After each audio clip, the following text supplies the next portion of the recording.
Hello, everybody, and good evening. Welcome to the second installment of the New York State Trustee Handbook Book Club. And I have to say, it's really exciting to be sitting here and watching that number of participants grow exponentially every time I look at it. So it's really great. We have about 262 people on right now. So thank you so much for joining us tonight. I'm your host, Ron Kursop, and tonight I'll be asking your questions about library board meetings, the second part of the trustee handbook. The purpose of this trustee handbook is to provide explanations and insights for more than 6,000 library trustees in New York State. Each book club session takes a deeper dive into one chapter of the trustee handbook and answers real-life questions received from the field that arise in the area of governance work of library boards. So just a few housekeeping things. If you take a look at the bottom of your screen, you'll see a Q&A section and a chat box. Right now, if you wouldn't mind, we'll talk about the Q&A feature in a moment, but for now, I'd like to ask you to introduce yourselves to your colleagues by placing your name, your library, and how long you've been there in the chat box. Unfortunately, I won't be able to say hi to all of you individually, but it'll be great to see who's out there. And if you see a familiar name come across the chat box, be sure to wave excitedly at your screen. I would also like to thank our promotional sponsors before we get too far into the program tonight. Thank you so much to the New York State Library, the Public Library System Directors Organization, the Library Trustee Association, and Public Library section of NYLA. Without you, we would not have had such a great turnout this evening. Thank you so much. So for tonight, we'll be discussing the second section of the trustee handbook that outlines library board meetings. And over the next 90 minutes or so, we'll receive an overview of the topic from the authors of the trustee handbook. They'll also provide answers to frequently asked questions sent in advance by our viewers. And thank you to all of you who submitted questions ahead of time. And following that, I will facilitate an open Q&A by those in attendance. When you have questions for our presenters, please place them in the Q&A area. Down at the bottom of your screen, you'll see where it says Q&A. When you click on that, you can ask a question and put anything that you'd like in there, and we will do everything we can to get to it. If last month is any indication of the volume of questions, we won't be able to get to everything. However, we plan on recording and releasing a book club after party where Jerry and Rebecca are going to answer all the questions that we were unable to answer during these sessions. Keep an eye out for that after our third installment of the after next month. For our speakers, before we get to our speakers, I just want to have everybody say hello to and thank Casey Conlin, who has been our technical support for this project. Hey, Casey, thanks for all your help through this. And also Brian Hildreth, who you will see at next month's session. He's going to be helping moderate the every other month or so, the sessions, doing the job that I'm doing. So thank you, Casey, for all your help. And Brian, we look forward to having you in this seat coming up next month. Tonight, we're joined this evening by authors of the Trustee Handbook, Rebecca Smith-Aldrich and Jerry Nichols. If you were here last month, you're already well aware of who these two are. Rebecca Smith-Aldrich is the Executive Director of the Mid-Hudson Library System, and along with co-authoring the Handbook for Library Trustees of New York State, she has also authored the Companion Handbook for New Library Directors in New York State and the Municipal Ballot How-To Guide, as well as 2 other books for ALA editions. Jerry Nichols has distinguished himself as a leader in public library services as library director, library system director, and library educator. He's also considered one of New York State's most authoritative experts in library management, finance, law, and construction. Welcome, you two. I have personally learned a great deal from these two over the years, so I'm very happy to have them here with us tonight. And at this time, I'd invite Rebecca and Jerry to kick us off with the second installment of the Trustee Book Club. Take it away, you two. Oh, thank you so much, Ron, and thank you to everyone who's here this evening. Jerry and I are thrilled with the number of folks that thought this might be helpful to them and who came not only last month, this month as well. So we're talking about effective board meetings this time around, which is where you spend perhaps, it looks like at the outset, the majority of your time when you're on the board. So we thought we'd just get you the basics. We're gonna, again, just like we did last time around, just take 10-15 minutes of our time here this evening to cover kind of like the great greatest hits or the real foundational pieces of effective board meetings as a solid basis for our conversation here tonight. Well, Rebecca, good to see you again. And it's great to see 300 of our closest friends in the library world online with us right now.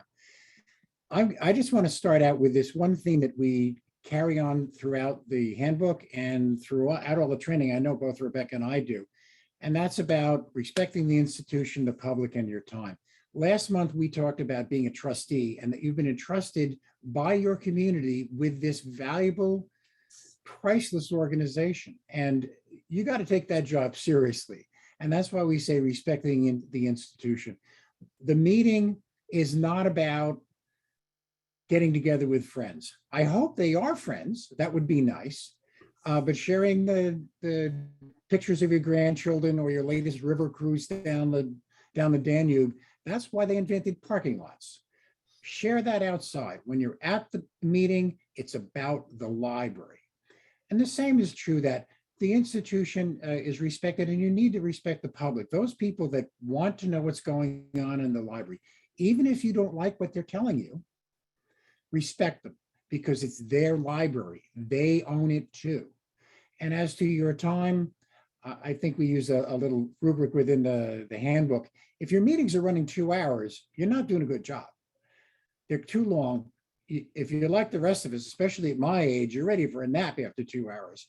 So if you can't get your business done in a timely fashion, table the conversation. You obviously don't have enough information to make an intelligent decision. And then come back to it when you're prepared. So again, you respect the institution because it's bigger than all of us. Respect the public because you work for them. And your time is something that is very valuable to each and every one of you. So that's my comment. I think it's a theme that we will come back to all the time within our conversations. I love that you started with that, Jerry. We had an issue about 15 years ago in our system with a lot of our members didn't have a full complement of trustees. And when we did a kind of forensic analysis of why that was, one of the #1 reasons was poorly run library board meetings, and people just didn't want to do it anymore. So hopefully some of the stuff we share here tonight can help make that less painful or easier to manage. I don't know what the PC thing is to say about that, but yeah, I think a lot of that starts. Oh, sorry.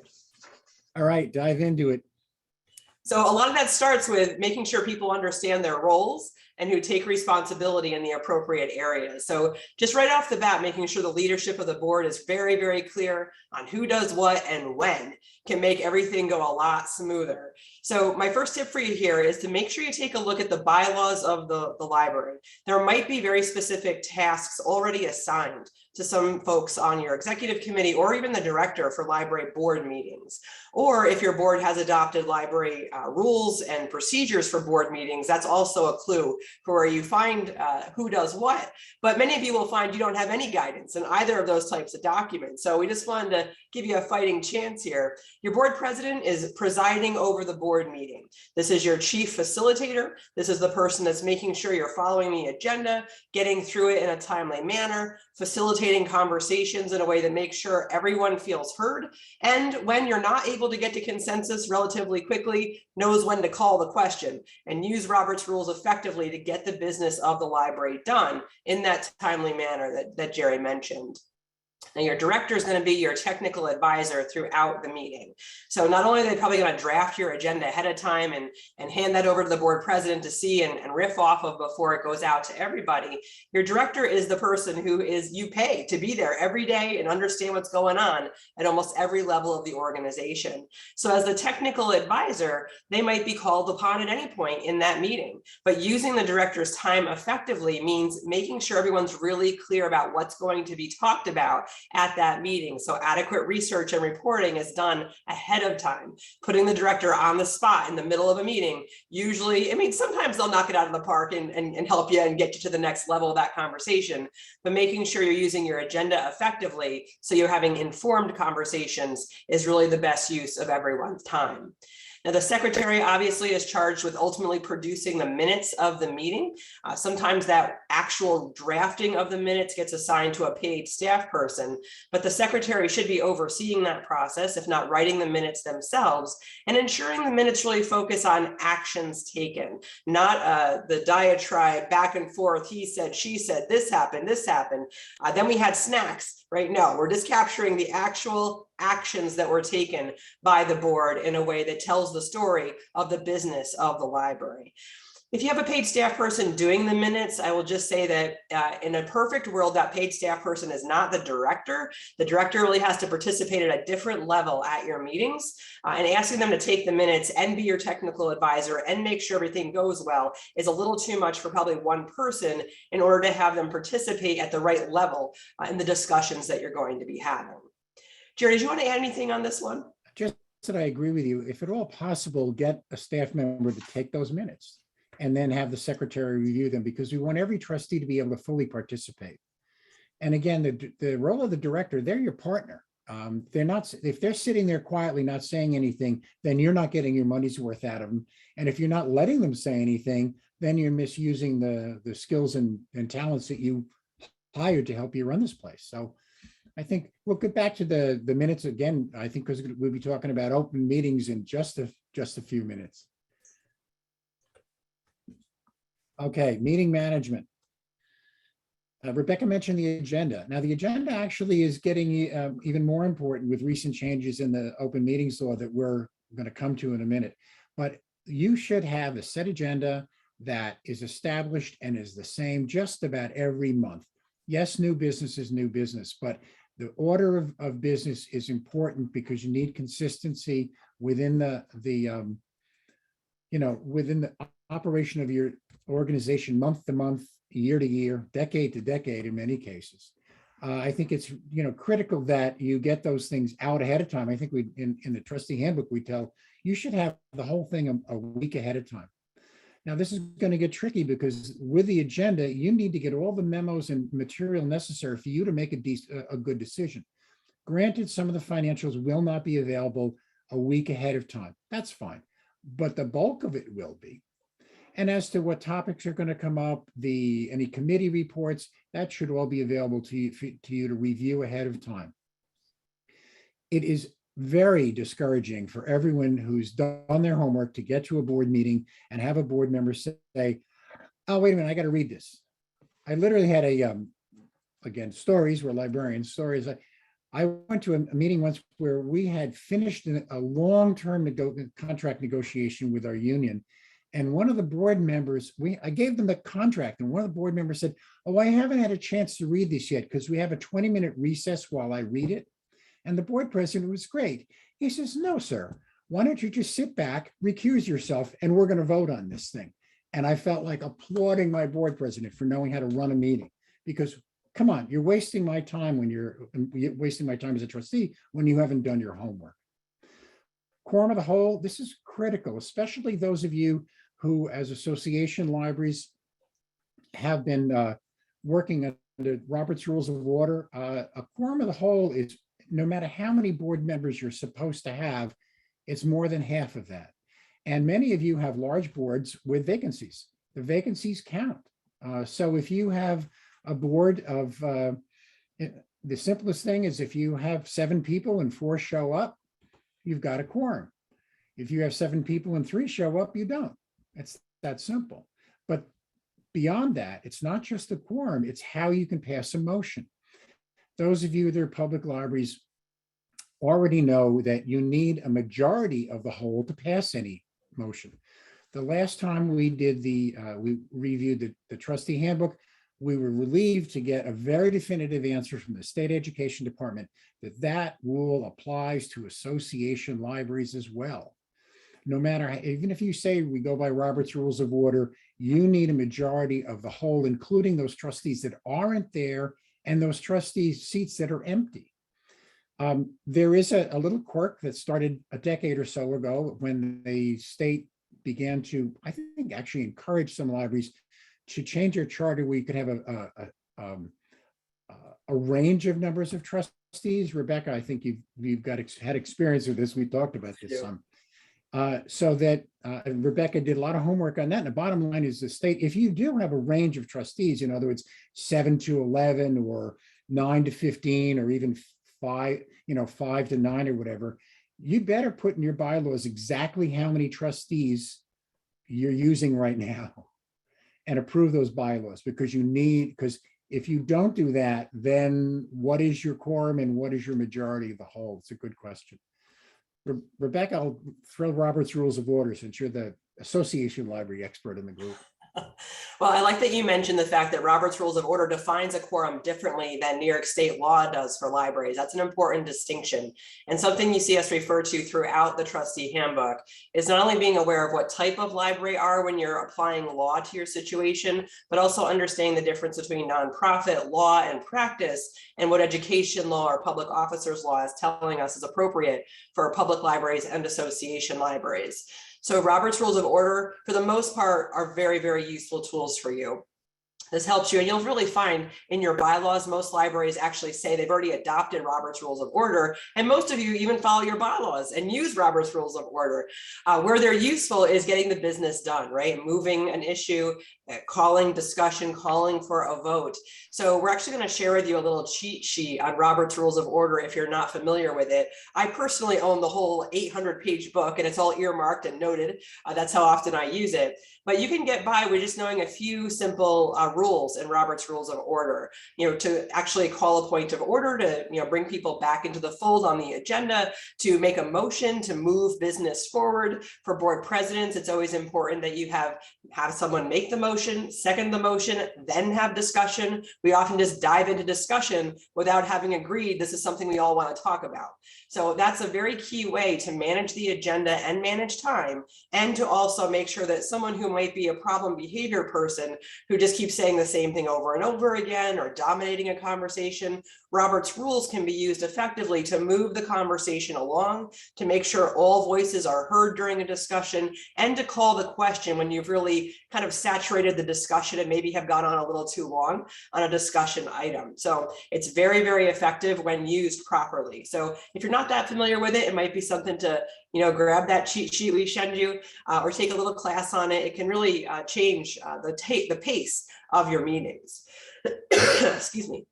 So time management, we've mentioned several times. It's absolutely critical to having a well-run library board and to have a good volunteer experience on your library board, right? We want our time used effectively.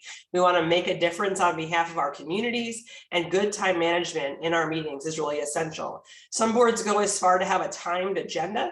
We use that here at Mid-Hudson, and we're not incredibly strict about it, but it helps everybody understand where the weight is. And if we're going to get through everything, we need to keep the pace going.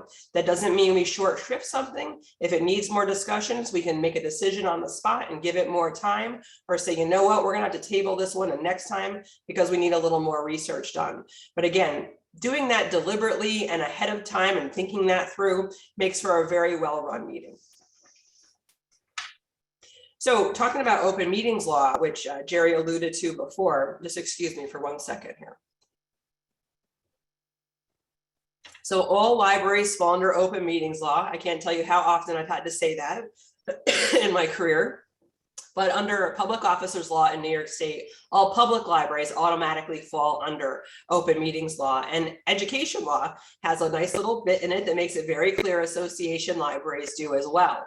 So this is something that in my 20 years of working with library boards, I've gone to a phenomenal number of library board meetings, and I see violations of it all over the place. So we just wanted to give you a fighting chance to understand some of the highlights of this law, and to just feel confident that it's not that hard to be in compliance with it, because it's a very important part to being a transparent board with your community and your staff.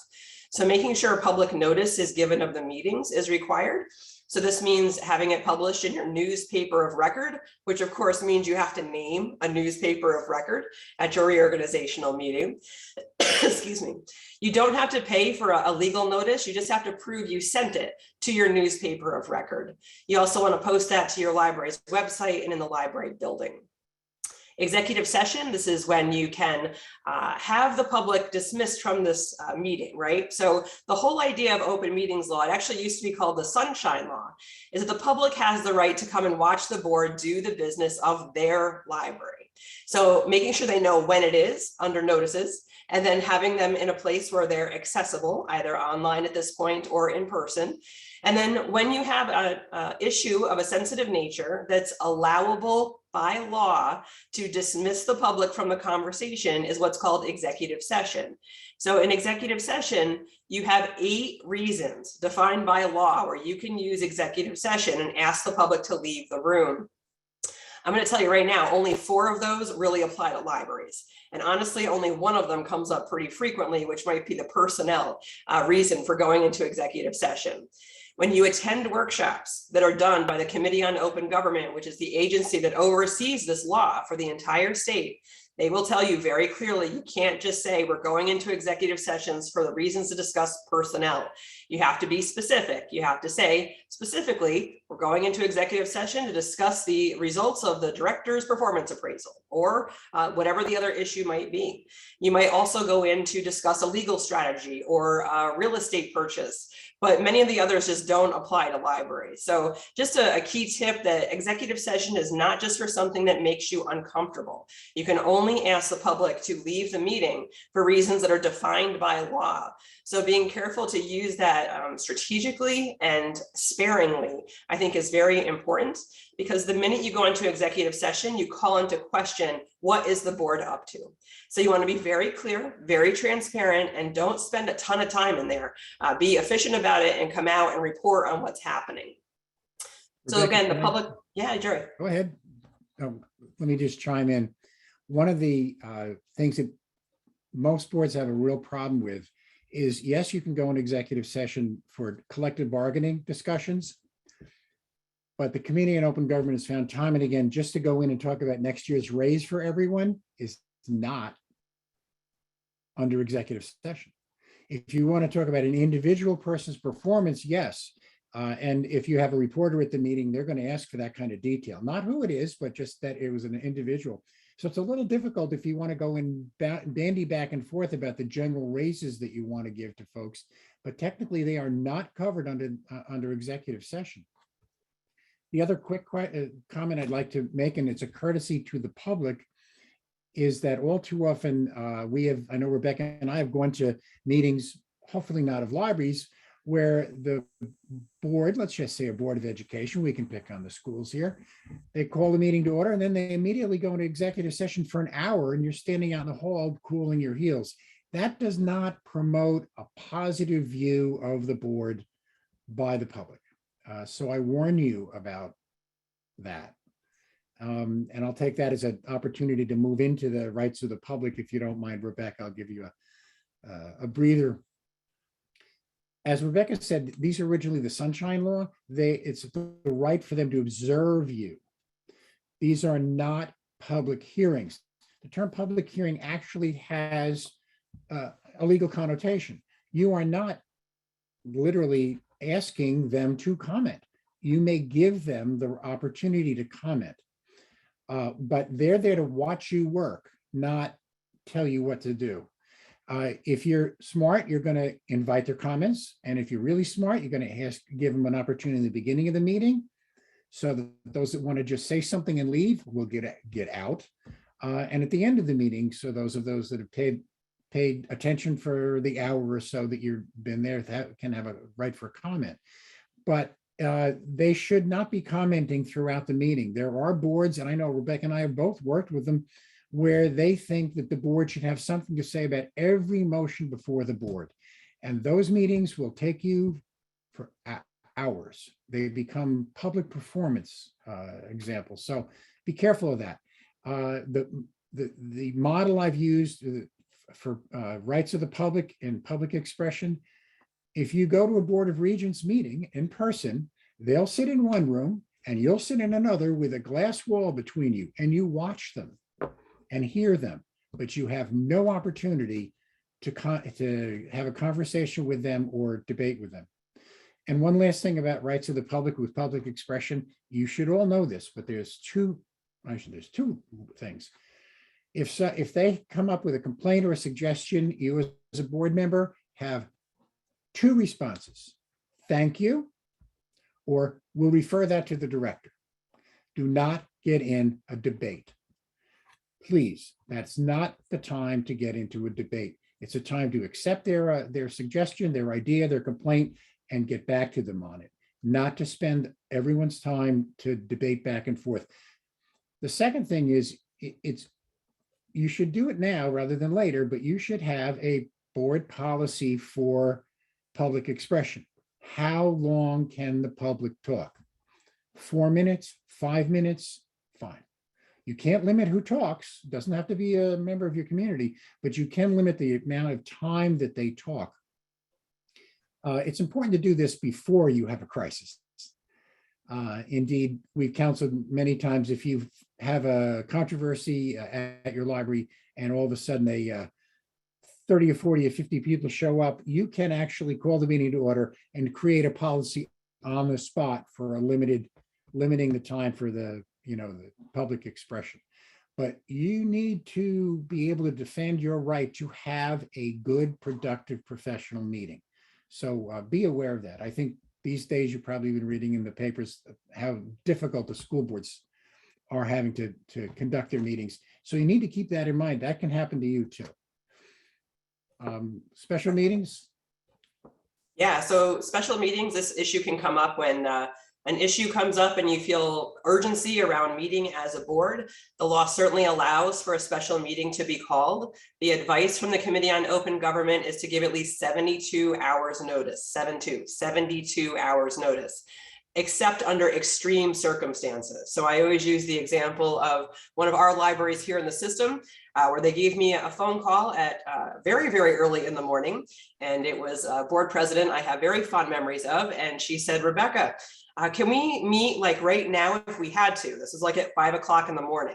And I'm like, what's going on, Judith? And the next thing I know, I can hear fire engines behind her and sirens going off. And I just said, yes. Yep. I think you're fine. So building on fire, natural disasters, someone drops dead who's really critical to your operations. Absolutely. Take care of the business of the library. But most other things can wait for 72 hours. Yeah. Excellent. A couple of, I think two other things, Rebecca, I wanted to get in. First of all, Rebecca mentioned about content of minutes. Remember, you need to post those minutes in 2 weeks, and we don't care if they're approved or not. They simply say unapproved. And we say post on your website. If you don't have a website, I'm not quite sure that you're a library anymore. It needs to be posted. And that's why it's imperative you get it up. That's why it's also imperative that you stick to the facts and keep the editorials out of it. Actions taken by the board are the only things that have to be in the minutes. The other thing that came up about open meetings was a question that we received. We'll address it now. If you're a public library, you're fully covered by the open meetings law under public officers law, and that means that your committees as well are covered by open meetings law. Now that if you have committee meetings of your board, in other words, a personnel committee or a facilities committee or budget committee, they're subject to the open meetings law. If you have 2 or more board members on that committee. That was a kind of an arbitrary determination by the Committee on Open Government, but we used it when we redid the handbook last time. And that means they need to be noticed. And they need to follow the rules that you follow in your regular meetings. However, those of you who are association libraries, due to a quirk in the law, that does not apply to you unless you happen to serve 1 million people or more. And since there's only 3 libraries in the state of New York that serve 1 million people or more, and they're all in New York City, most of you get a pass on this. You're not covered by open meetings law for your committees. And I know committees are very important for a lot of the association libraries. So we'll be talking about that as well. But I want to address that question right away and make it very clear. We try to make it clear in the handbook, but that's New York State law for you. So Jerry, thanks for mentioning the minutes need to be posted 2 weeks, are available 2 weeks after your meeting in draft format. And just a heads up, there's a new amendment to open meetings law, which many of you are probably already aware of, but I just want to note it goes into effect this week. So this isn't actually a huge change from what was already required. You might just not have realized this was almost required before this week already, that any documents that you're going to be discussing at the board meeting, it has needed to be available to the public during the meeting for the past 7 years. But the new amendment to the law requires that it be available 24 hours before the meeting to give folks a chance to read it ahead of time, to be prepared for that meeting, just like the trustees are. So please note that it's either available upon request or posted to the library's website. Either of those things would meet the letter of this law, but this does go into effect this very week. And by the way, Rebecca, I think we've both seen a legal opinion regarding that should a trustee show up at a meeting with a new report or a brand new idea that they, that's kind of frowned upon. You can't just show up and say, oh, here's my report. It's too late. Get it in 24 hours ahead of time. No surprises at the meetings, in other words. I think that's good for, frankly, for everyone concerned, because all too often you mentioned before about sandbagging the director. Don't do that. But now you need to, if you're going to do that, do it 24 hours ahead of time. Frankly, it makes it much more professional, because maybe the director or your staff will be able to answer your concerns. Financial reports. In the handbook, we go through quite a bit on this, and we want to just very briefly talk to you about the treasurer and finance officer and expenditures. But just a heads up, if we keep getting this kind of attendance, Rebecca and I and our colleagues will probably be continuing these book talks through most of 2022, when our tentative schedule would call for a discussion of finances, I guess in January, I think is where we're at with that, Rebecca. Hopefully, if we keep we keep getting this audience, we'll do that. So very quickly, you have a treasurer. If you're a public library, you have a treasurer who is not a board member. They're a separate appointment. You pay them some kind of stipend, and they oversee the reconciliation of your bank statements. They accept the money from whoever raises the taxes for you, and they verify to you every month or whenever you have a board meeting, if not every month, that the money's in the bank, and that your finance office is doing its job. And in many cases, they're the ones that will sign the checks after you've approved them. Now, if you are a public library, you might quite often will have a finance officer, and that would be the trustee that you would put in charge of the budget committee, who would perhaps go over the bills ahead of time in order to start that claims audit procedure that Rebecca's going to pick up on in a minute, and be the one that makes the motion to accept the monthly report of expenditures and approve the bills, the warrants and the bills.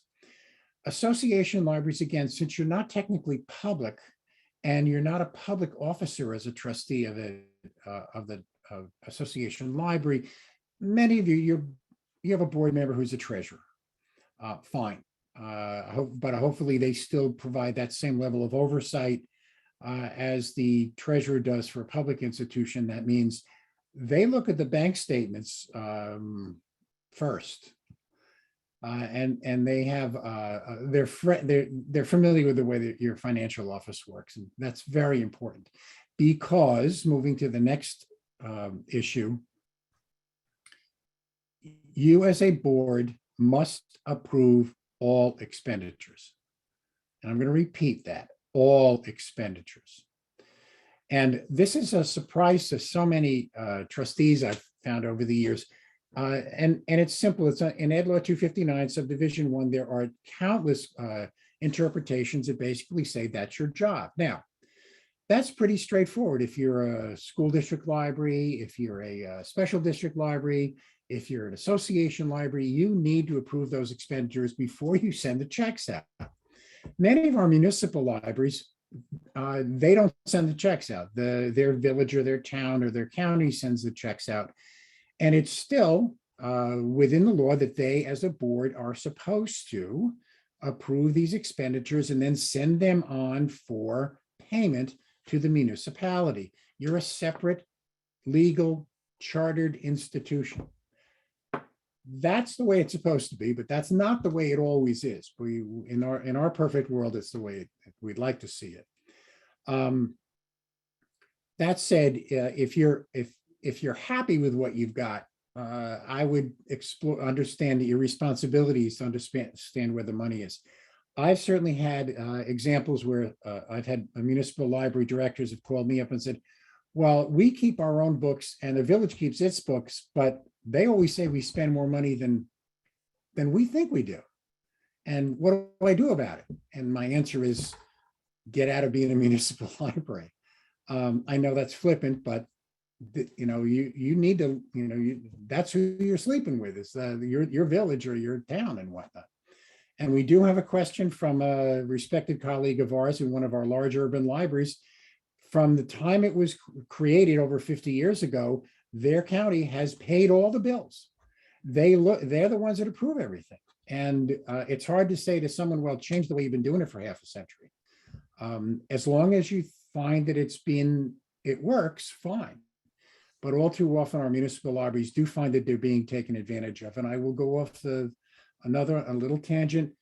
The largest special district in the state of New York was a town library. They woke up and they realized that they were being shortchanged all the time in everything from the health insurance payments they were making or that were being made on their behalf to the workman's comp expenditures that their town was charging them as if every one of their library staff were highway department workers, which was more than triple what they should have been paying. What can I tell you? You need to worry about how your money is being spent, which moves next to the claims audit. I'm going to give that to Rebecca because I think she's written a whole treatise on that. Well, I'll just say that really excellent handout and little pamphlet from the Office of the State Comptroller is available on claims audit. So if you've never heard that phrase before, just jot it down and we'll get you the link to the local government management guide that outlines it. And while it is definitely best practice for public libraries, and you will be audited against that process by the Office of the State Comptroller, association libraries, you're mostly funded with public money. You should be following that process as close as you can to the letter of the law, just in good faith to show that the board totally understands where money is going and that it's being spent to plan. And what I mean by that is that budget that you approved, that it's making sense, right? It's matching up. That's your fiduciary responsibility. And as Jerry said, we'll have a different session where we go much deeper into your financial responsibilities. But the final thing I wanted to say overall on this slide is that the treasurer's report is not just for folks who are good at math. So you might think to yourself, oh, the treasurer's got this, or those folks over on the other side of the table look like they understand this report. I'm sure it's fine. It's everyone's responsibility to understand that report and to understand where the money is going. And if you're not so sure, ask for a meeting with the bookkeeper, the treasurer, whoever the fiscal officer is of your library, and get a little primer or orientation to those forms so you understand it. And don't be shy about asking questions, because if you have a question, someone else may too. And what I found over on my own board at Mid-Hudson is sometimes those questions reveal that there's a better way to do something or report on something. So as a newer trustee, you might be bringing fresh eyes to a situation and help everyone understand their responsibility and the finances of the library a little better. And lastly, so next we're talking. And lastly, on this whole topic, for those of you who are public libraries, the question is not if you're going to be audited by the state, it's when. So pay attention to this. So personnel actions may be an infrequent item that you'll see on the agenda, but we just wanted to point out that Education Law 226, Section 7 does require the board to approve all personnel actions. So just to clarify this, that can be the creation of a position, fixing the salaries for all positions in the organization, and appointing the person that the director has selected for a position. And this can often get confusing for boards and directors, but the line that we use to help clarify it is the director selects and the board approves. So your director is, again, the subject expert, your technical expert on running libraries. They're best equipped to identify which person's skill set meets the job description and job specifications for an open position at the library. They are then technically recommending that person to be hired to the board, and the board is appointing that person officially. You might find that you'll have someone on your board who all of a sudden thinks it means they get to pick, or they're going to sit in on interviews, and that is not where we're going with this. You don't really want to go there. You don't necessarily have the skill set to help with that. In some instances, you might have a professional background that helps you with a particular area of the library's business, but it's really not the board's job to be interviewing folks for the front desk of the library. That's why you've hired your director, who's your subject expert in this area. So hopefully what you're seeing on an occasional basis is a personnel action form that lists, so-and-so's being hired, or we're adjusting a salary for such and such reason, or we're going to create a new position after one's been vacated. That's the level at which the board is taking action on personnel issues. So I'll just point out that we're talking about personnel at our next webinar. So again, we're just kind of covering what you do at the board meetings on this topic for here tonight. But I will jump in. One thing, since civil service is actually my first area of expertise. I saw a lovely little comment there, a chat. And I, in all due respect to the person who put that out, civil service does not determine salaries. You do. Civil service will show a range of what they typically paid, but they have no authority to tell you what to pay people. In some instances, some very aggressive civil service departments will tell you that that doesn't fit the job description of civil service. In other words, if you want to make somebody who's just got out of library school and doesn't supervise anybody, a librarian 3, and pay them $100,000, they're going to say that's not a librarian 3 position. They need to be a department head or supervise a branch or something of that nature. That's within their purview. Likewise, I got another question from another municipal library. Civil service does not appoint anyone. They only approve the appointment made by the board. And so you need to make it within civil service law. Again, we can go on to this. This has been an issue of mine for 40 some odd years. So please understand also, there are 109 civil service jurisdictions in the state of New York, and all have slightly different rules. But overall, the civil service provides you with guidelines. They test, they pre-qualify people for jobs, and they give you salary ranges that are typical. But you set the salary. Ed Law 226 Subdivision 7 is very clear. You appoint, you determine the salary. Thanks, Jerry. So we're going to talk about board committees, talk about best practices, and then get to your live questions here tonight. But board committees are another big part of running an effective board. And the larger number of trustees you have, the more critical committees are. I know some of you may be on a board where there's only 5 of you. And so breaking into committees seems a little like a false construct. But once you get up into 10, 15, 20 board members, you got to use committees, or you're just not going to make it through the meetings. So making sure you've got well-defined committees. You should have standing committees defined in your bylaws. The board president can appoint other committees as necessary, delegating appropriately to those committees, making sure it's very clear what their charge is, what they're responsible for. And when they've been delegated to do something, make sure that's very clear in the minutes. You want reporting coming out of committees, hopefully in writing, so people can understand what happened and what recommendations the committee is making. And you must keep in mind that committees are not making decisions. You're making recommendations to the board, which has the ultimate authority to make decisions on behalf of the library. So we've definitely had to intervene with some power-hungry committee chairs that just take stuff and run with it, and often with very, very good intentions. But sometimes we need to check that and come back and share our findings from those discussions with the full board in order to reach the consensus on a decision for a particular area. I have to interject. I just saw a chat, Rebecca. It says our town pays as the director and the clerk. Well, the clerk is probably, I don't know if it's a library clerk or the town clerk working on behalf of the library. So we don't know the detail on that.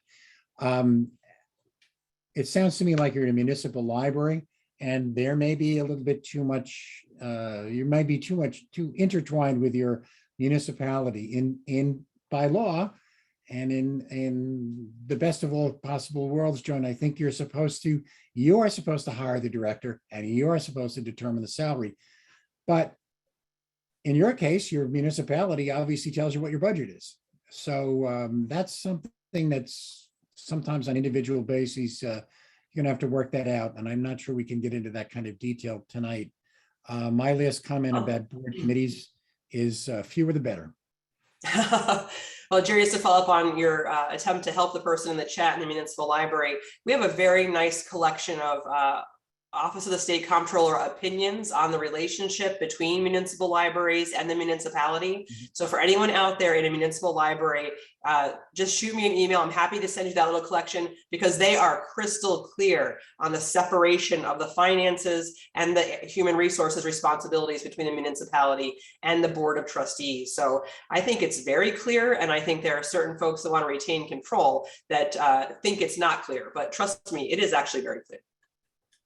I would like to note here that Rebecca is also the resident expert in the state of New York for Chapter 414 votes in which municipal libraries get their own funding because the villages and towns won't give money anymore. So, and you just came out with a new book on that too. So there we go. We did, yeah. And we're actually just a little call for advocacy. We're advocating to extend the law that's in place right now to have the reduced number of signatures necessary for municipal ballot votes. So for those of you that dream of a day where you go to the voters for your funding instead of begging at your town board meeting, you'd want to help advocate for that bill. I think we have, Rebecca and I have a new strategies for just that situation coming out very soon, published by the Development of Library Development, right? The Division of Library Development. One of these days, right? Someday. Okay, best practice to move on. I get to read this because I'm the old guy here. You got to keep them well run and focused on the library. It's not about everything else. If you want to talk about other things and personal basis, do it somewhere else. Consistent agenda. We even give you a sample agenda in the handbook. Parliamentary procedures. It's the way to handle meetings. And you should know that by now.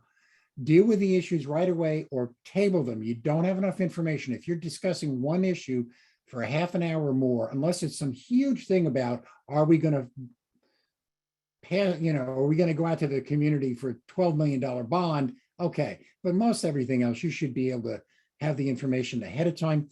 If the director got the information to the board in a timely fashion and you have questions, you can, and this comes later under an email question we have coming up, ask for more information. Don't come in, don't wait for the meeting to ask for more information.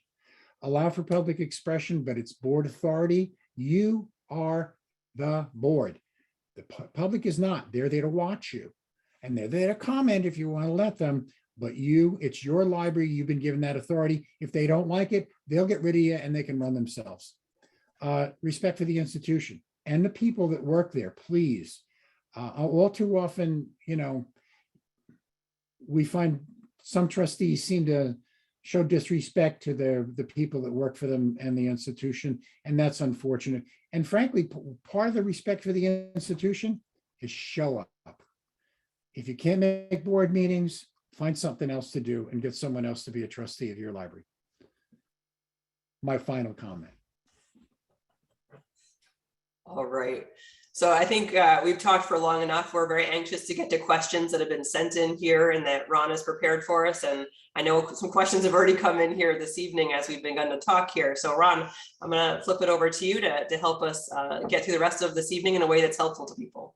Absolutely. And just a reminder to everybody, if you drop your questions in the Q&A section, we'll track them. Most likely, we're not going to be able to hit everybody's question tonight. But as I said in the intro, we are doing a Trustee Handbook Book Club after party where Jerry and Rebecca are going to get to a lot of these questions afterwards. So Jerry and Rebecca, one of the questions that came in ahead of the workshop that actually aligns pretty well with one of the recent questions asked in the Q&A is, how often should library boards meet? Is there a minimum number throughout the year? And in the Q&A, it says, our board has only 3 planned meetings per year plus the annual meeting. How can a responsible board possibly meet all the responsibilities with only 3 meetings of 2 hours each in the entire calendar year? The membership in bylaws changed from 11 meetings per year to only 3 meetings per year. Let me do this one quick. I actually thank you for sending this question ahead of time to whomever did it. It's great because I went and looked up the law just to make sure. Legally, you are on Ed Law 260 for all kinds of libraries. You're only required to have 4 meetings a year, quarterly. Now, I don't know how you're going to pay bills 4 meetings a year, but Ed Law 226 gives you the opportunity to establish an executive committee. So if you're a large, if you have 126 board members like the New York Public Library, they have an executive committee. It meets monthly. They pay the bills. So if you can't meet on a regular more than 4 times a year, not 3 times a year, 4 times a year, you should have an executive committee who's going to meet on a regular basis, oversee the work of the library, approve the bills, and best practice, normal practice, 12 meetings a year, same day every month. If you want to skip August, fine. That's okay. You know, every once in a while, people do that. Oh, okay, good. You can object all you want. Some people do. They have one in the summer. That's not unusual. But you need to make sure your bills are paid and the work is done. Yeah, that's cool that 260 says you could be quarterly. You can't be an effective board by meeting quarterly though. So I've seen boards try to do a variety of things, but they always come back to the only way to really get it done is to meet monthly. So I'll let Jerry admit that maybe going down to 11 a year can work. But again, for public libraries that are supposed to oversee the expenditures of the library, you've got to be meeting monthly in order for that to actually happen. So there might be a little bit of disconnect of when education law was probably written in the 1920s related to this, and the evolution of the best practices from the Office of the State Comptroller. Those things might be in conflict. So I would say you're meeting monthly if you're going to be effective. By the way, set those meetings way ahead of time. Yeah. I've had people say they're going to run for the library board, but they can't meet that 3rd Monday of the month. Change the board meeting, at which I can't change a board meeting. Get on the board, go to the meeting the 3rd Monday of the month, and try to get the rest of the board to change the board meeting. But so be aware that a well-run board has set board meetings. Okay, thank you, Rebecca and Jerry. The next question that came in ahead of time that lines up again with a question that was asked in the Q&A section regarding trustees communicating by email between board meetings. Under what conditions does this apply with or violate open meetings law? Things such as discussion of issues, requests for clarification, etc. Are those allowed or not? And as a follow-up from the Q&A section, can a bid be awarded on the basis of an email vote between meetings? Ouch. Ooh. No. Yeah, no. No. How's that? That last one was really easy. That's a clear no. Let me back off. The answer to the last question is absolutely not, because the answer to the first question is yes, you can communicate by email, but no, you can't make a collective decision. The term is asynchronous communication is fine as long as you're not working toward a decision. That's why, for example, if you get your board packet and you don't know what this director is talking about, send an email. What's going on? I will need to know. And I think that's just fine. Indeed, one of the techniques that I've always, for decades, told directors, when one of your board members comes in with a crackpot idea, just send everyone an email saying, hey, Ron has this really interesting idea. What do you guys think? Should we put this on the agenda? And that usually takes the pressure off the director. But I think it's important to use good judgment, though. I think you better use really good judgment of what's okay to have discussion by email thread and what's not. Because I think in today's world where many of us rely on our smartphones, we're texting, very quickly back and forth, you can very easily have a trustee drop off a thread and miss like a whole tangent of the conversation. So you have to be very, very careful. The board president should really monitor that if, an innocent question has now resulted in a 37 email thread in your inbox, this needs to be corralled and cut off and say, hey, we need to stop this. We're going to put it on the next agenda. We'll have the conversation in an open setting, because part of open meetings law requires that people understand how you arrived at a decision, not just watch you take the vote on the decision. So they need to have access to what the thinking was behind how you got there. If that's happening in email, for public libraries, your email is foilable. People can request that through the Freedom of Information law, and many association libraries adopt policies following the Freedom of Information law as well. So always keep that in mind when you're starting to get fast and furious by email. Is this really the appropriate place for this conversation? Is everyone participating? Is this really fair to the public to understand what's going on at their library? And a corollary to that is, if you don't already, you should have a library email for all trustee business, because you don't want them foiling your personal email. It's that simple. And it's easy to keep track of what's going on. And it's not hard. Just, the library will set it up for you. It's free. So be done with it. I'm going to ask one more question that was sent in ahead of time, and then I want to start tackling the questions in the Q&A section. Thank you, everybody who's being so patient and waiting for answers. The question I want to ask is, are trustees covered by a library insurance policy if the library/board is sued for some reason? Well, it depends on if you have the right insurance coverage. So in addition to your general liability coverage for the library, there should be something called D&O, Directors and Officers Insurance. It can be a rider on the general insurance liability. That's what covers the board as individuals should the library be sued, which is a very important thing to maybe jot down and double check your library has. Okay. And if you're a public library, under public officers law, you are covered for any liability in that regard, but that means the library has to pay for it. So the library needs the insurance to pay for it. Ron, I just want to throw one thing in, because I know you're juggling 334 different people. I keep seeing some very good questions come up on chat, and we can't track them. There's too much chat going on. And if you'd ask them to all put it in Q&A. That way, eventually we'll get to you. If you have asked a question in chat so far, I have grabbed it and put it on a separate list, Thanks, and I'm kind of weaving them into the questions that were already posted in the Q&A. But there are a lot of questions coming in, which is really awesome. So we're going to keep rolling and see how many more we can get to tonight. So the next question we have, and this one comes from one of our audience members tonight, are Robert's rules necessarily in effect, or do our bylaws have to state that or not? So I think the question is asking if a lot of library bylaws happen to say that they follow Robert's rules of order. And I know you had talked about this a little bit before. So any type of clarification on that you could offer? I think it's very common to see it right in the bylaws that you follow Robert's Rules of Order, and then it just takes the question out of the equation. If you find that it's not in your bylaws, the board can at any time agree by consensus to adopt Robert's Rules of Order. You might find that it's kind of muscle memory, that you're kind of following them anyway already, but it might be good to codify that either in your bylaws or the rules and procedures for your board meetings. Great. Another question from an audience member. The meetings chapter states, whoops, sorry, it jumped all the way to the bottom. That's not what I want. There we go. The meetings chapter states all members of the public attending a board meeting, regardless of residency, may speak. What is meant by residency? It doesn't matter. They do not have to live in the district, in other words. There is a habit of boards, school boards, we'll pick on the school boards again.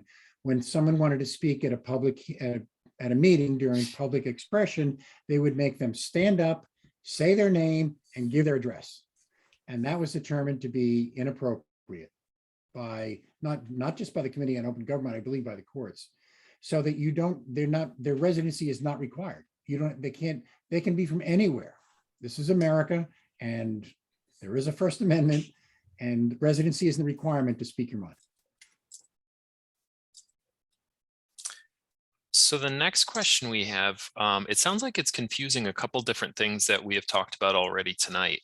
It asks, please mention the recently passed law that board minutes need to be posted 2 weeks after the meeting. I think this is confusing the having meeting minutes available 2 weeks after, as well as the recently approved law that says documents need to be made available at least 24 hours before the meeting. So for decades, it has been the law that minutes need to be drafted and available upon request within 2 weeks of your meeting. And it actually also says that if you had an executive session during that meeting, minutes from that, if you make a decision in executive session, you do actually have to take minutes. If you don't make any decision in executive session, you don't have to take minutes. But let's say you did, for argument's sake. You had an executive session, you made a decision. You have to take minutes of that executive session that have to be available 1 week after the board meeting. So having those available upon request has always been the law. So that 2-week marker always been the law. The new law, what has changed about this law, is that it's now saying that items that are going to be documents that are going to be discussed at your meeting need to be made available 24 hours in advance upon request or through the library's website. That's what actually has changed most recently. This next one, we'll see if you have an opinion on this. I imagine this could be a potentially complicated situation that we would need more information on, but how do you depoliticize a library that is deeply forged in politics via community affiliations? And a follow-up to that is, what complaint process would you follow in regard to the New York State Education Department? I definitely agree that we might need a little more information. Well, I'll just say that I think that, one of the best things about libraries is they're nonpartisan and they're for everyone. And we live the values of libraries out loud in the way we run our boards. But the climate of our country these days is forcing us to think about this in new ways. We're seeing examples of this both upstate and downstate, where we're seeing, multiple political parties putting candidates up for library boards, which we really have not seen in any major way in a very long time. I think that how the library, how someone arrives on that board through an election process, the library can't control that much, but how the business of that library is run, once partisan politics start influencing things, that becomes a very dangerous place for a library to live and can definitely undermine the true core values of the profession and people's access to information in our community. So I think, making sure we're actually following our library's policies that respect professional ethics and the core values of librarianship always has to be held to an extremely high standard. And there has to be trust on our boards that people are making decisions for the best possible outcome for the people that we serve, which of course can be tinged by the politics of today. But I think that takes a community to oversee and to influence. And so it's one of those things, you kind of know it when you see it, if it's starting to slide off the rails, and there might need to be some community action to help get things going in the right direction. But that engagement and understanding the core values of what we're trying to accomplish for libraries in our communities, that needs to be at the heart of all the decisions we're making at the board. So when you start to see warning signs that that's not necessarily the case, that might be time for board education, for a board retreat, and for perhaps community engagement with the next round of folks running for the library board. I think Rebecca answered it beautifully. Historically, we've seen this like with tax pack groups, and education works. And at least historically in America, both extremes of the political spectrum have believed in libraries. And that's where you have to get back to, that education and understanding what the core values are. But it's work. And as often as not, at least in my 40 some odd years, when I've seen libraries start to drift a little bit, members of the community have stood up and said, no, this institution is too important. We believe in this one thing, and they depoliticize it. But for folks following the news this week, we've got a number of amazing case studies that are emerging, both in Virginia and Pennsylvania this week. We've seen on the school library front and the public library front, where we're seeing this in real time, the politicization of library collections, of library meeting space, of library budgets. So this is a very real issue that could appear at any moment in your community. And so the thing I always hold very close to my heart is that libraries are by the people, for the people. And the people that govern our libraries are the people of our community. And when the voices that start to emerge don't represent large segments of our community, that needs to be called to attention. Well said. That was Ron, a great answer. I don't know what else to say about the follow-up question about complaining to the state education department. Mm-hmm.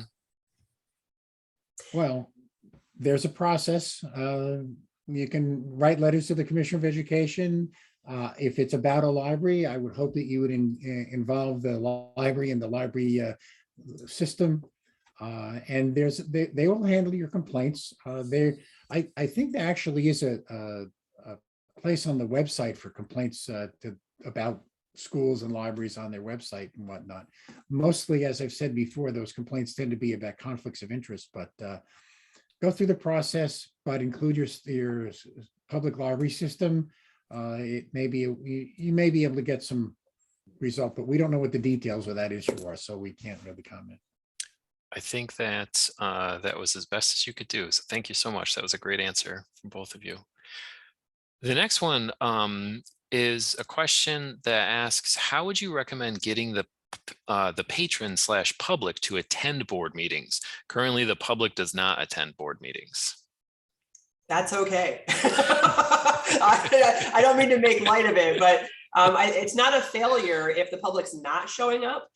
They can certainly read the minutes afterwards, and if they find a topic that's very interesting to them, they can certainly show up. But the fact that they're not showing up hopefully means you're doing a great job. They trust you, that things are going well for the library.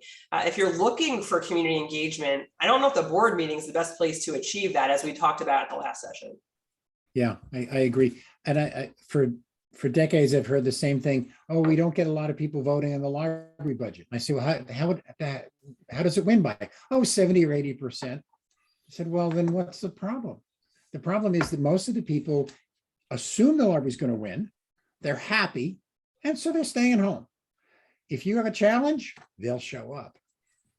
And considering that 99.75% of library budgets pass every single year, I think that's the proof in the pudding. Great. This next question relates to the ability for boards to meet online. The current expiration for that is mid-January. And the question asks, can you speak to the New York Open Meetings Law and how it affects the way in which meetings may be run via Zoom, and how that will change in January, assuming that Governor Hochul doesn't extend her order regarding open meetings law? Yep, so that person's very informed. The current pandemic, as they call them, pandemic rules or adjustments to open meetings law are in effect until January 15th. There's strong indication from the government relations staff at the New York Library Association that there are no less than 8, and it might actually be up to a dozen bills that are in play that are going to be fought for to extend the situation perhaps permanently. So there's strong indicators that this will be extended, but let's say hypothetically it's not. Let's say on January 16th, it goes back to pre-pandemic rules, and you still are pining for the use of Zoom and online meetings, but it will be no more. So what will be allowed if it goes away completely and goes back to pre-pandemic times are, again, in-person meetings. If you had an individual trustee who wanted to attend via Zoom, that might be allowable if you're following the certain conditions that the Committee on Open Government allows for, which, believe it or not, involve in the public notice of your meeting advertising the location at which that trustee would attend remotely. So, for example, on my board several years ago, we had someone attend from Texas at a conference they were at. We had to give the name and address of the hotel. And if someone wanted to attend sitting next to my board member Stewart, they actually would have been allowed to. So again, if you're going to meet in your home, you would have to publish the address of your home. It would have to be accessible to anyone in the public, including accessible to someone with disabilities. So it's not advisable to follow that unless you absolutely have to. So let's all, fingers crossed, the extension of either the COVID era adjustments or a new permanent solution that acknowledges technology works and we can continue to do business in a responsible way as we've been doing for the past 2 years. Well said. By the way, here's a trivia for you. If those of you who are interested in open meetings law, the very best government website in the world is the Committee on Open Government. You will find 15,000 opinions on there. And one of the opinions has to do exactly with what Rebecca is saying. And the case was a person, their residency at the time of the meeting was the JetBlue terminal at JFK.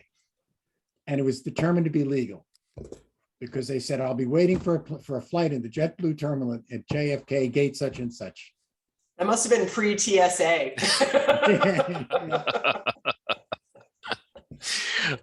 As a system director, I am selfishly hoping that it does go through because we're spread out across our counties. And also if libraries wanted to see what was going on at the board, it's just nice to have that option to be able to meet online. Okay, the next one has to do with executive session. It says this one you may have to tiptoe around it a little bit, but how does one politely let let an attorney know they are not invited into executive session? And how does one let an attorney know that they should only speak when spoken to in the board meeting? And I assume that you can extrapolate attorney to mean any type of non-board member who may be at your board meeting as well. I'll take that. Go for it, Jerry.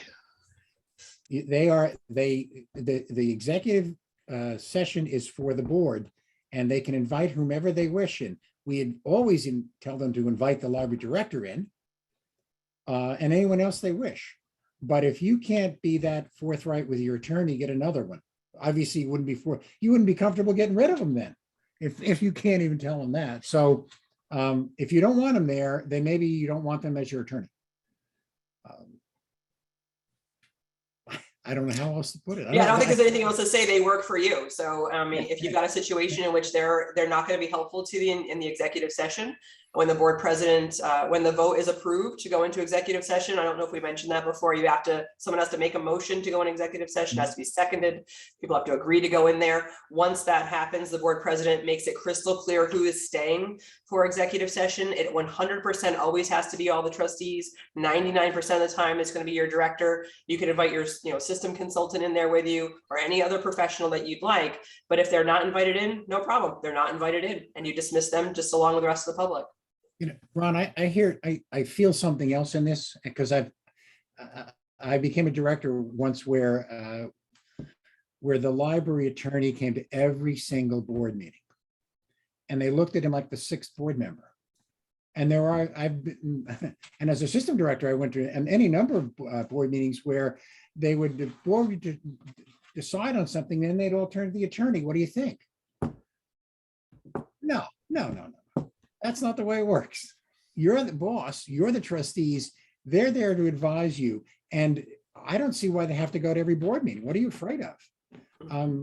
Ask if you think you're doing something controversial, fine. But, one of my favorite attorneys would say, oh, it's up to you to decide. I'll be happy to defend you. Even if I don't, if I don't agree with you, fine, but they work for you. And it's the same thing when you get architects in. Architects just love building their dream, not your dream, their dream. So, they work for you. So I all too often we see outside experts like library consultants. We work for you. We'll give you the best advice we can, but you do what you want to do. Make your own mistakes. That's fine. That's what you're elected to do.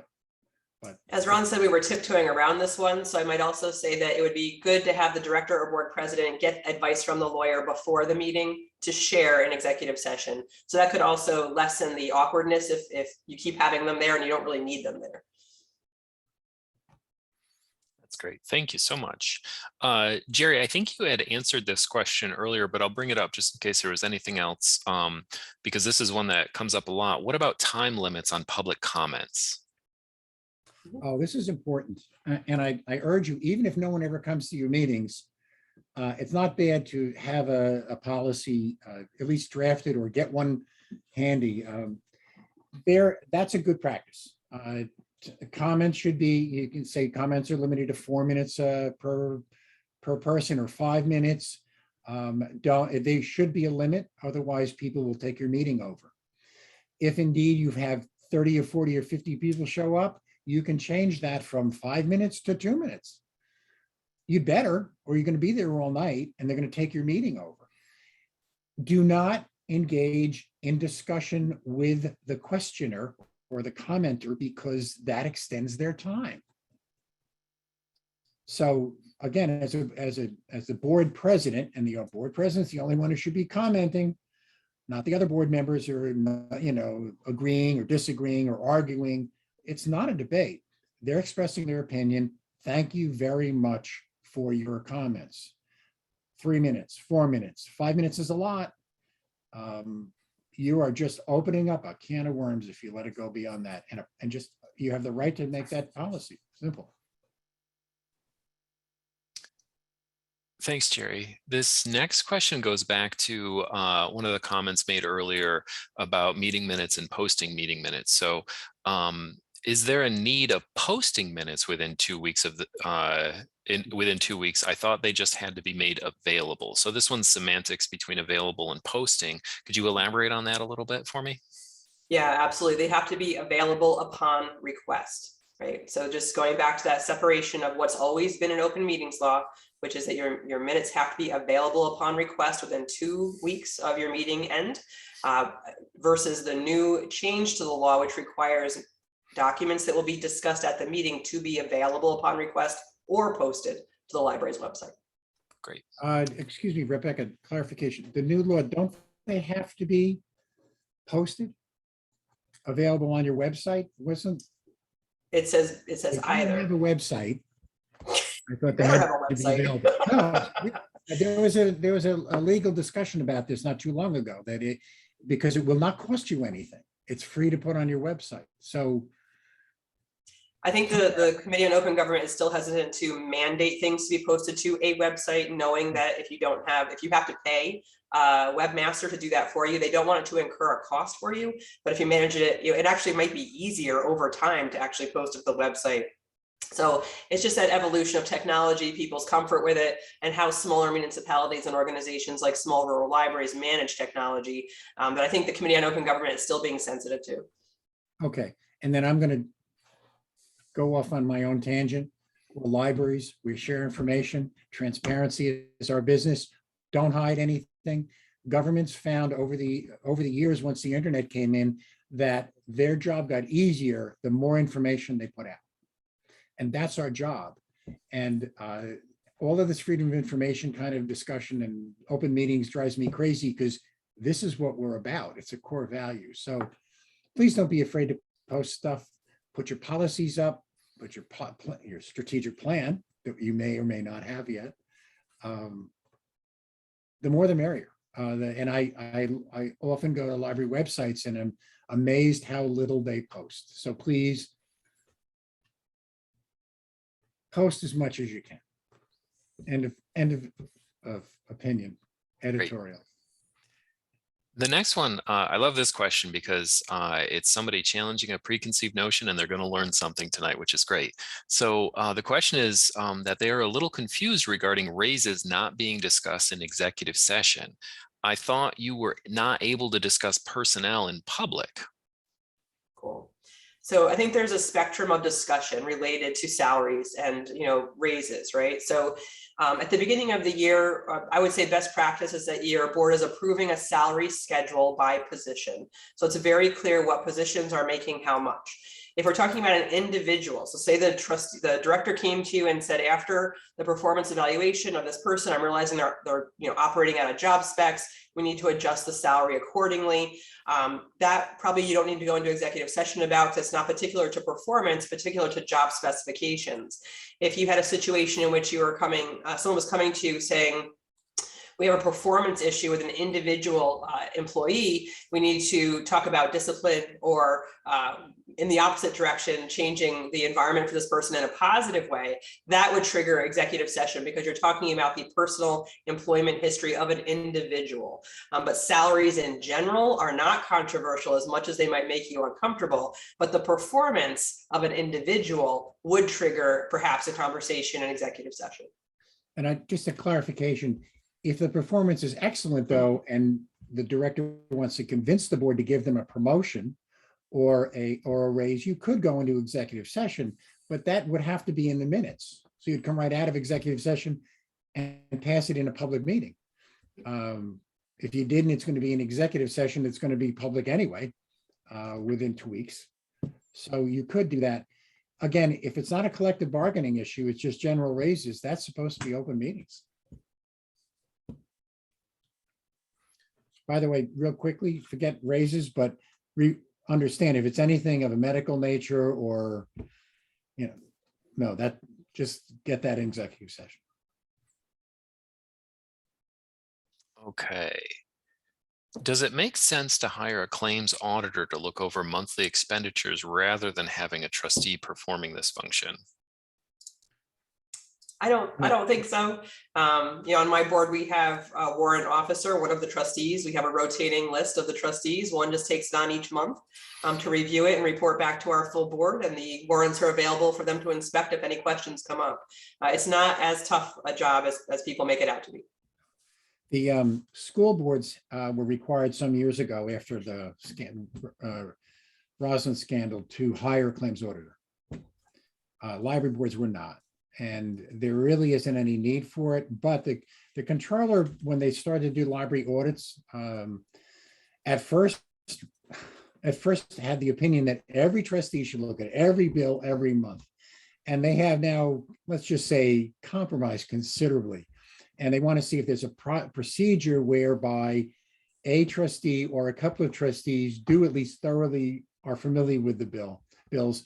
That's why when I picked the term finance officer, even back in the early 80s, my finance officer would come in and talk to me before the board meeting and go over the bills. And then at the meeting, he would be the one or she would be the one that make the motion.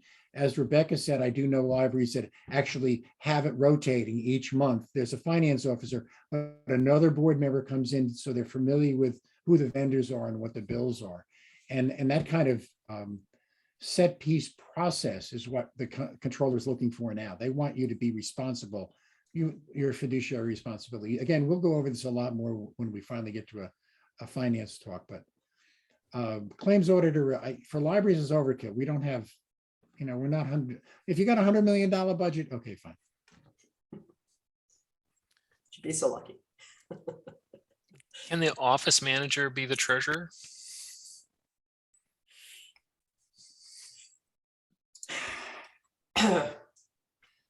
So I'm going to point out that in the trustee handbook, there is a whole section on treasurers and frequently asked questions about treasurers. And I'm speaking slowly with a smile on my face because the Office of the State Comptroller, as Jerry has revealed over the years, has been inconsistent on this topic.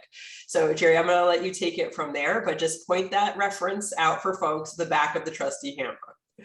Speaking as a director who in 1980 had their office manager be the treasurer, no, they shouldn't be. You need a segregation of duties, and the treasurer, it's best. The treasurer, remember, is an officer of the corporation. They work for the board. They don't work for the director. So if you have somebody who works as the director 35 hours a week and then 5 hours a week they don't.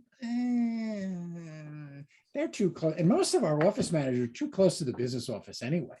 What are they offering? The treasurer, the best treasurers tend to be, now remember, first of all, if you're a school district public library, by default, the school district treasurer can serve as your treasurer. Now, you should pay them for the extra work they're putting in, but or you appoint your own. There are many very highly qualified people with bookkeeping and accounting experiences that do fire departments or other libraries or, fill in the blank. There are also many accounting firms that are more than happy to provide this function for you, but understand that you can't hire the firm. You would have to hire an individual accountant within the firm. The firm might get paid, but you need to appoint a person because they're a public official. You can't make a firm a public official. You can only make, say, one of the CPAs in the firm the public official. So, and of course, the treasurer should not be from the same firm that does your annual independent audit, because what happened to your segregation of duties in that? So it's best to look outside the library to get a treasurer.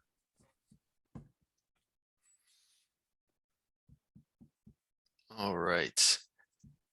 Does the board have the right to ask the director for copies of the candidate's resume and qualifications that the director based their recommendation on for a new hire? Sure, you could if you wanted to, but you're certainly calling into question the ability of your director to do their job. So I hope you have a very good reason for doing that. I think that the higher up a position is, say, a department head, that might be more common. Someone that the board might have frequent contact with, it might be more common, but for again, library clerk or a general position at the library, I think it's, more detail than you probably need to get involved with. Maybe the assistant director, and I wouldn't, not all of the people that he's recommending or she's recommending, not everyone. You're not going to make the choice. In other words, the director should not be expected to come in with 3 candidates you guys pick. But yeah, they can ask. Great. Can the board approve salary adjustments for a new position or accept suggestions for appointments via email, or must it wait until a scheduled meeting? And this goes along with another question that popped up in chat is, if the board approves a staff member, do they have to wait until that board meeting before they can actually start, or after that board meeting until they can actually start? Let me answer that in a context, because sometimes civil service gets involved in this too. Those are no, the board can retroactively approve personnel actions. Of course, there's a danger that they don't, sometimes. The same is true if you're in the civil service. Quite often the term is, this appointment is approved pending civil service approval. And I'll give you an extreme example, but it's happened several times. I've literally gone to a board meeting after appointing a page and firing that same page. So they approve the appointment and approve the termination. To your first question, the first part of the question.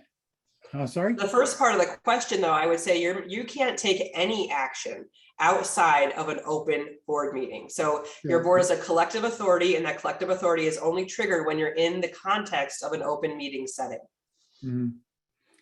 Yeah. So if you're meeting on a regular basis and you have some personnel come and go, like pages, but most of that, unless you're meeting only 3 times a year, you can time most of that and just say, wait, we'll do the appointment after the board meeting. You agree, Rebecca? I mean, it shouldn't be a big problem. I mean, it happens, but maybe it should be the outlier situation. Yeah, or pages that come and go, depends on how big your organization is. I see this question come up every once in a while when talking about quorums. What about proxy voting? Is that allowed in libraries? No. Nope. That was easy. And we are getting close to our end time, so I'll grab a couple more of these. Let's see here.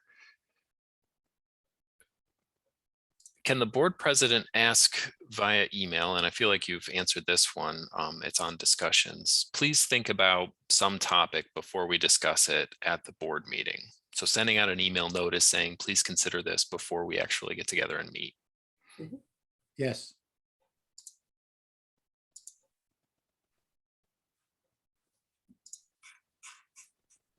Just going through a couple more.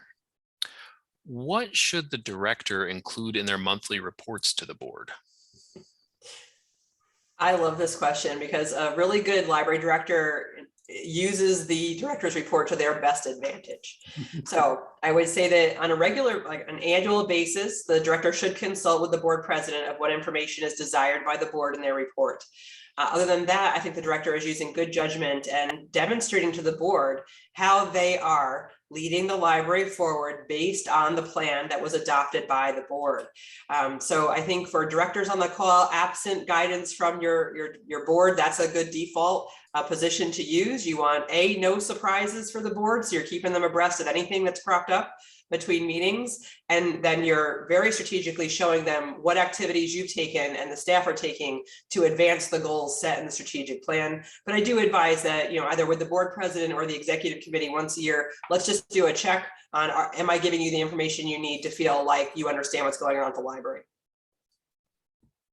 Many directors also invite their staff to do regular report, department head to do regular reports, and some find that onerous, and I loved it, so I think it's important to keep the board informed. One of the first lessons I learned as a director from one of my mentors was feed them too much information. Let them say enough. And then I will ask one more question to close out our session for tonight. There was a handful of questions in Q&A that was talking about healthy boards, dysfunctional boards, operating as effectively as possible. What process would you recommend for a board evaluation, and how often should this evaluation happen? So I'm a big proponent of annual board self-evaluation, and on the Mid-Hudson website, midhudson.org, in the topics section, you can find examples of board self-evaluations. They're, I don't want to say a dime a dozen, but there's a lot out there. They look fairly similar. You can find one that is comfortable for your board. But again, I think annually doing that, having a committee of the board digest the results from that and make recommendations based on the findings from it. And I do recommend too, in addition to that, that at least one board meeting a year, you call it a retreat if you want, or a self-evaluation, or, and you can do it an evaluation of the institution, but part of the board needs to be part of that. You need to set time apart from the regular board meeting and talk about why we're here. I think that just refreshes it, and especially if there's new people on the board. So. Fantastic. I want to thank the two of you for all of your answers to the questions that we had tonight. That was very informative and helpful. Chat's blowing up with appreciation throughout the meeting tonight. And I also want to thank everyone who was able to attend and posting those questions in the Q&A section in chat. We have more questions than we could have answered, but like I said, we're going to try to tackle more in the future. And I really hope that you are able to tune in for the next installment of the Trustee Handbook Book Club, and it's Tuesday, December 14th at 5 o'clock. We hope to see you there. Thank you so much, Rebecca. Thank you, Jerry. Well, thank you, Ron. Great job. Have a good night, everybody. Take care.